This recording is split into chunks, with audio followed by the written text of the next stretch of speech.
Hi, everybody. I'm Brittany Lewis, a breaking news reporter here at Forbes. Joining me once again is my colleague, Forbes staff writer, Zach Everson. Zach, thanks so much for joining me.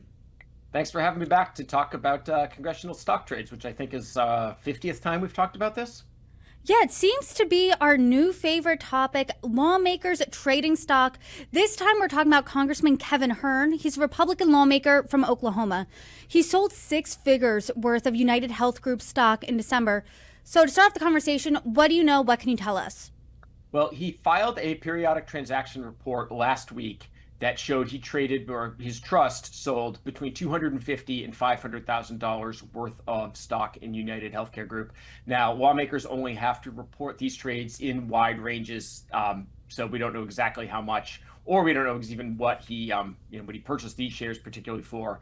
But Congressman Hearn does sit on the House Ways and Means Committee's Subcommittee on Health, which oversees issues like federal payments to health insurers. So here you've got an issue where you've got a congressperson's trust trading in a stock that the congressperson has kind of some jurisdiction over that market.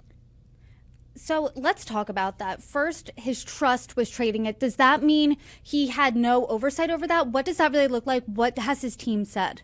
Well, it doesn't necessarily. You can have your things in a trust and still have some sort of oversight of it. His spokesperson, though, told me that no, he does not do any of the trades himself. They are performed, he has nothing to do with it. They're performed by a longtime financial advisor. What are the rules there? Let's say you're a lawmaker. Let's say your money's managed by a financial advisor. Let's say your money's in a trust. Does that mean your hands are clean here? You don't have any questions surrounding accountability, surrounding any type of conflict of interest, ethical concerns? What does that look like? Yeah, I mean, they don't even need to go that far. I mean, they can buy and sell trades themselves, and there's really no issue with it right now. You're not supposed to use inside information. We've certainly have some examples of lawmakers seeming to be trading on information they were privy to that the rest of us weren't. Your former senator from North Carolina, Richard Burr, obviously being an example of that. They looked into insider trading allegations. They did not bring charges, but there's a lot to look at with what was going on his timeline right around the announcement of the pandemic. So these are in a trust. Okay. It doesn't really mean anything one way or the other. The only thing that would seem to really matter would be if they were in a blind trust in which the lawmaker had, no idea what was in there and nothing to do with what was bought and sold. But this is not a trust like that. I want to compare and contrast, if you could, United Health stock price on December 23rd when his trust sold the stock versus now. So was anything exactly happening on that day? Why did it sell it? I mean, are there any answers there, A? And B, what does the stock price look like compared to then? Good question. We don't know why he sold it. A lot of times people sell stocks at the end of the year to either lock in capital gains or losses for tax reasons. December 23rd, pretty close to that time of the year. So we don't know. I asked his staff members what led him to sell it.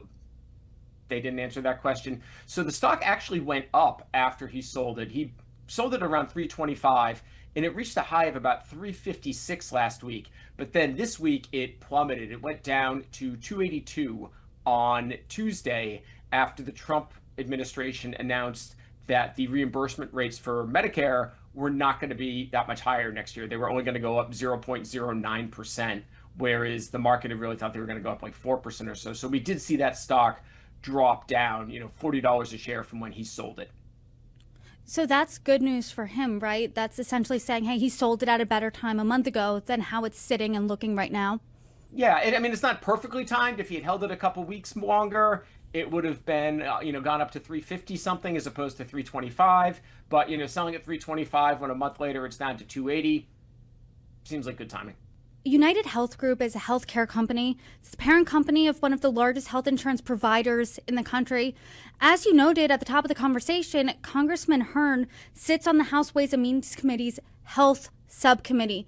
We always talk about this every time there's money in the conversation regarding politics, always ethics concerns, always conflict of interest concerns. What are they here? Well, I mean, he's on a committee that would have insight into what's going on in the markets for repaying health insurers. So again, we don't know exactly what he's privy to, whether this was just good timing or not, but it's clearly an example of the American people should know up front that their lawmakers are acting in their best interest and not taking advantage of any information that they might have to personally profit. And we just don't know in this situation, In general, when it comes to congressional stock trading, I've talked to lawmakers from both sides of the aisle who they want to remove that perception, even from the public, that there's definitely no insider trading. They're not trading on information because they simply can't do it. Lawmakers from both parties have been vocal in trying to ban congressional stock trading, but we know that members of both parties also participate in it. I'm curious, and we've talked about this before, but talk to us again about where exactly we are on legislation banning congressional stock trading. If there's been any updates, what does that look like? Yeah, so there are several different options that are going through the Congress right now. In the House, back in September, they introduced the Restore Trust in Congress Act, which would prohibit lawmakers, their spouses, and dependent children from owning or trading stocks. That got introduced in the Senate a few weeks ago. Josh Hawley has another one in the Senate as well called the Halting Ownership and Non-Ethical Stock Transactions Act, which has made it out of committee. And then Representative Anna Paulina Luna of Florida has a discharge petition to force a floor vote on a similar ban. There's some differences in the languages there. It's not sure exactly what would end up coming out of there, assuming something does end up coming out. There's still some issues that would need to be fixed. Speaking to some members of Congress, they had said, okay, we agree with this in principle, but the way it's written isn't really going to work. So, for example, one of the bills would have them that they would have to sell all of their stocks within 90 days. Well, some of these members of Congress are in lockup provisions from deals they had that got them the stock in the first place, like selling a company to acquire that stock, where they're supposed to sit on the stock for 5 years. So it really hasn't taken into account all of those situations. We talked previously, owning stocks is a great way of investing, for your retirement, for your college, your kids' college, and that's an option that's being taken away from these members of Congress here. It's much better than putting your money in a savings bank, and they don't make a ton of money. I mean, salary of $174,000 looks solid, but if you look at what they're asked to do in terms of maintaining multiple residences, it's not great. So it does make it hard for members of Congress to kind of save up for these sort of things without trading in stocks. Now, that said, there could be another way of doing this sort of thing. Being able to buy and trade stocks on information you have is not the way to go. I'm not suggesting it should be, Wild West out here, but they need to really, I think, do a better job of thinking through what the possible ramifications of this are. And you also don't want to keep people away from Congress who might have decent stock portfolios. And, do they have to put in a blind trust? Do they have to get rid of all their stocks and only own mutual funds?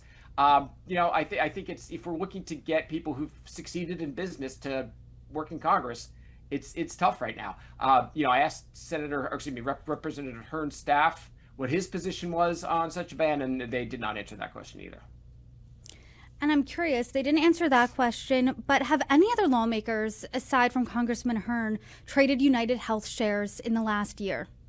Yeah, there's a great site out there called Capital Trades. So this information, it's all public information, but the Congress doesn't do a great job of necessarily making it easier to analyze the data. You can just type in a lawmaker's name, pull up their financial disclosures, periodic transaction reports, see what they hold as of a year ago, see what stock trades they've made as of up to about 45 days earlier. But what Capital Trades does, it then takes all that information and makes it so you can sort it to see who's trading what stocks, when. 25 lawmakers have actually traded UnitedHealth shares in the past year. Some of them have been, the biggest trader was Hern in this case in terms of individual transactions. We've got two reps who also made trades in the $50,000 to $100,000 range. And then you have Representative R-Okla, Democrat out of California, who traded UnitedHealth 24 separate times over the past year. Well, Zach, per usual, I always appreciate our conversations. Thanks so much for coming on.